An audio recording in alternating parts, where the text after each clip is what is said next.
me now is Shadow Foreign Secretary Dame Priti Patel. Dame Priti, lovely to see you this morning. Happy New Year to you. Perhaps you can answer a question that Darren Jones was strangely unable to. Do the Conservatives back what US President Donald Trump has done in Venezuela? I've been very clear already that we are not shedding any tears whatsoever now that Maduro has gone. He was an oppressive tyrant, a terrible, terrible dictator that has done dreadful things to his people and country. And Camilla, I think the context of how America has got to this position is also important. And I don't even think our government has recognized that. You know, in terms of the drug trafficking, their own national security policy, America has been really, paving this course of action for some time, basically. Now, whether or not we agree or disagree with it, you're speaking to someone that when I was in government actually worked with America on stopping cocaine and illegal drugs from Latin America coming to our country.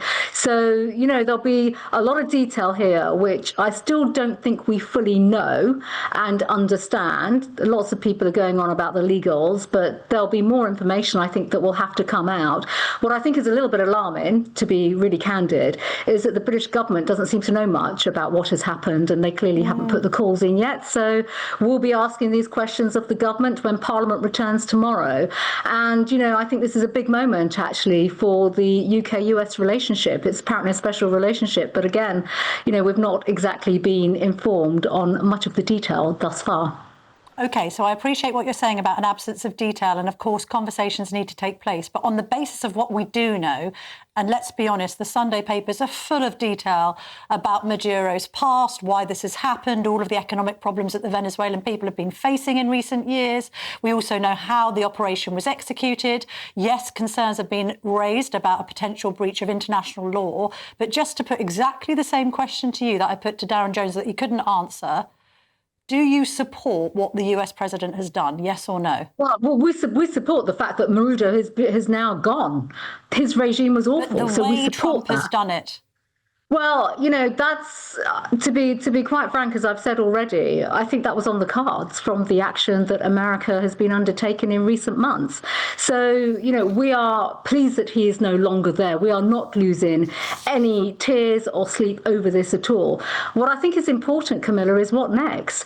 This is the question. We've just seen an audacious military operation, which was executed with great precision, and America, clearly, they're very proud of that. But it's about what comes next, and that's the political questioning that is required about whether or not Venezuela will now move on that pathway of democracy, freedom, and also good governance. It's a deeply corrosive country with corruption at every single level there.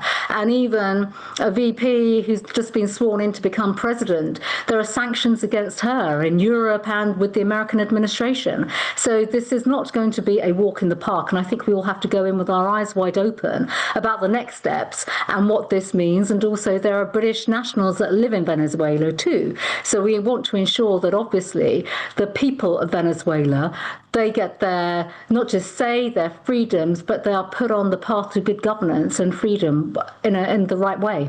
We're living in a time of what feels like pretty significant social change, and it makes us question things that we've even taken for granted for decades. And one of those at the moment that people are wondering about is actually money.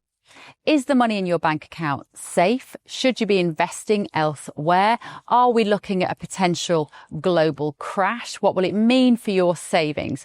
Is there a way that you could be using your money that might be outside of government control even? Well, TallyMoney is potentially one solution. So I'm delighted to say that I'm joined today by the CEO and founder of TallyMoney, Cameron Parry. What is TallyMoney? Well, at TallyMoney, you basically get gold you can spend. So we give people an individual account in their name, everyday account. They get a sort code, an account number. They use that account just like they would pounds from their bank, but it's milligrams of gold that we brand as Tally. Okay. Why would you do that, though? What is the benefit to the customer instead of just having a normal pound sterling account? Gold's performance against the pound is above 11% per annum over the last 25 years on average. But we still need money in our daily lives, and we have savings. We know that it's good common sense and prudent to save up for things, not just living credit. Whether it's a holiday or a rainy day, your retirement planning, You need to have money in your life, basically, that you can rely on, that's dependable, that nobody meddles with, that nobody can weaponize against you, which is another element of government control when it's the government currency, which we could talk about another time. And it should be pretty simple and straightforward. And that's what we deliver at Tally. And really, we just want people to feel safe and happy with their money. There was a time when the bigger your bank balance, the more confident you felt. Now it's like, I need to do something with it. I can't leave it there. In Tally, you can. Okay, brilliant. Cameron Parry from TallyMoney, thank you so much. Thank you, Bev.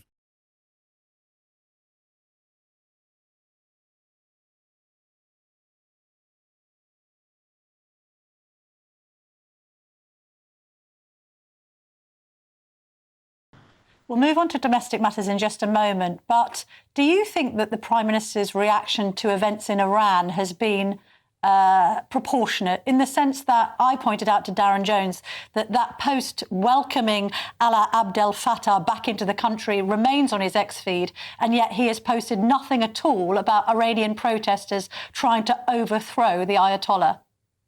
I did see that, Camilla, and I agree with you. I completely agree with you on that. I've written an article today making that exact point. When we see the protesters in Iran, they are dying for their freedom. And that might be a difficult concept for us to comprehend. They are fighting and dying for their freedom. Look at the tyrannical regime with the Ayatollahs in Tehran. And it is extraordinary with the level of protests that we've seen. We haven't seen protests of this nature, I think, since 2022, when we saw the most appalling brutality against women in particular for not fully covering their hair. So I think this is a really big moment, actually. It could be a crossroads. It could be a turning point. There are all sorts of issues going on in Iran, people protesting for different reasons. The big reasons right now are obviously the currency, the collapse of the economy. They've had a water crisis, but it's a terrorist regime. They sponsor proxies, terrorist proxies around the world. They're a country that hurts us. They're a threat to our national security. So how can we have a Prime Minister and a Labour government that sits in silence and sits on their hand at this particular moment? I just don't think that's acceptable. I mentioned Mr. El Fattah there. Now, he was granted citizenship, I believe, on your watch as Home Secretary. Bearing in mind what we now know he has said about Zionists, about Jews, about our own police force, about white people, do you regret that decision? Well, of course, absolutely. And my party's been clear that he should be stripped of his citizenship. It's important to understand the past concept. These cases did not come to me directly. There was a ruling, an ECHR ruling, I think it was actually before I became Home Secretary in 2019, that made citizenship cases of his particular nature and similar cases where citizenship was granted through the mother. It did not go through. They would not need to go through what is the good life or good character test. That has to change. I think it speaks to the big fundamental changes my party is putting forward now, such as leaving the ECHR, which means that cases like this would not occur again, where citizenship would not be granted in this particular way. So what he has said is absolutely appalling, and that is why we're calling for his citizenship to be revoked. So you're saying that the way he was granted citizenship didn't take into account character and therefore didn't include these extremely concerning posts? Because I think from the GB News audience's point of view, they cannot fathom how a man who is very easily revealed to have been an anti-Semite and a self-confessed racist, journalists found these tweets within minutes, how he could have still been let into the country and indeed granted citizenship and then welcomed back by successive governments if this record was so easily available. What were the intelligence services doing? Camilla, that is a fair point. I completely understand that. And there is no defence for that whatsoever. The fact of the matter is this was down to an ECHR ruling back in 2019. That's my understanding of the case and the technicalities behind it. That is clearly unacceptable. I do think it speaks to the fundamental issues, not just about how our system of governance doesn't fully work in the interests of, even ministers of the day making decisions about our country. But the really important point is this is why we do need to continue to press the case to leave the ECHR, which my party is doing. And do not forget, we've done the policy work, the legal basis already as to how we would leave the ECHR to make sure situations like this do not occur again. OK, and moving on to domestic matters and indeed party matters, Kevin Hollingrake, who is the party chairman of the Tories, has suggested a reform coalition might be necessary if the Libs, Labour and the Greens form together to form a progressive alliance. In order to beat such an alliance, the right will have to unite.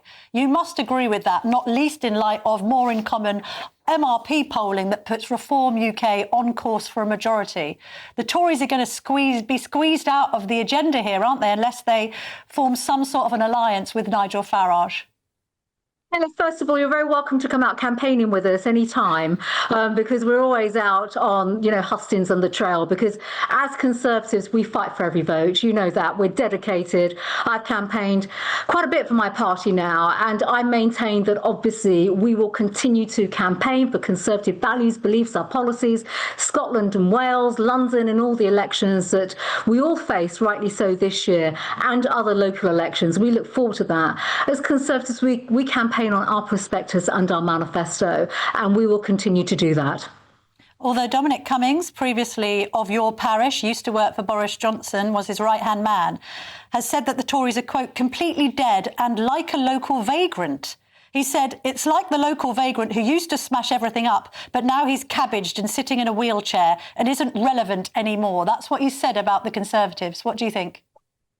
Not my party, quite frankly. I see party activists who are working hard day in, day out. I see Conservative councillors working hard across our country, representing our party and delivering public services for the people that elect them and their constituents and for their local areas. So that is not right. And quite frankly, that is not a fair description, full stop, of anybody or any public servant that is dedicated to doing the heavy lifting across our communities, which we are.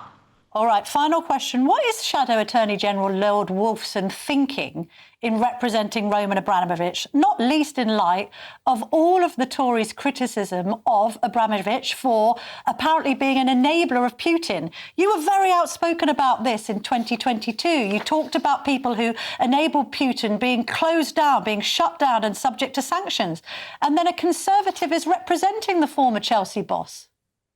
My understanding is that he's not representing the former Chelsea boss, Camilla. So he's working on a set of legal proceedings, which are ongoing legal proceedings in Jersey, but he's not been instructed on the Chelsea football case matter. That is my understanding.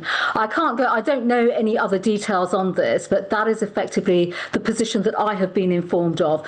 And the reality is, look, anybody that is enabling Russia's illegal war and invasion of Ukraine should clearly, as we have said consistently since, the war was declared, Russia's illegal invasion, sanctions and the full force of law should be applied. So, that is our position. That is exactly where we've been consistent. But as I said, in answer to your questions, my understanding is that he's not representing Lord Wolfson directly on this. I'm sorry. Okay, cool. Yes, Lord Wolfson isn't representing, Roman Abramovich.